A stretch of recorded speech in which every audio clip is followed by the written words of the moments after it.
மதுரை மாட்டுத்தாவணி பகுதியில் உள்ள தனியார் மருத்துவமனையில் சிகிச்சை பெற்று வரும் முன்னாள் எம்எல்ஏவும் கழக அமைப்பு செயலாளருமான கருப்பசாமி பாண்டியனை கழக பொதுச் செயலாளர் எடப்பாடி கே பழனிசாமி நேரில் சந்தித்து ஆறுதல் தெரிவித்து வருகிறார்.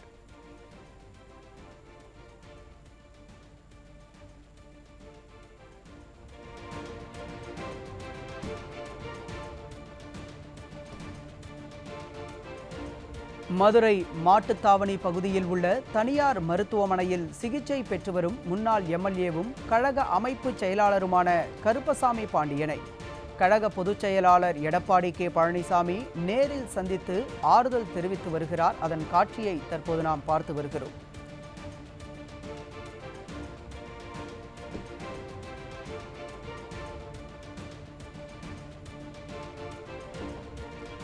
மதுரை மாட்டுத்தாவணி பகுதியில் உள்ள தனியார் மருத்துவமனையில் சிகிச்சை பெற்று வரும் முன்னாள் எம்எல்ஏவும் கழக அமைப்பு செயலாளருமான கருப்பசாமி பாண்டியனை கழக பொதுச் செயலாளர் எடப்பாடி கே பழனிசாமி நேரில் சந்தித்து ஆறுதல் தெரிவித்து வருகிறார்.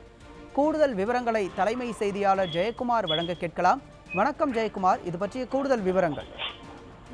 வணக்கம் ராஜா.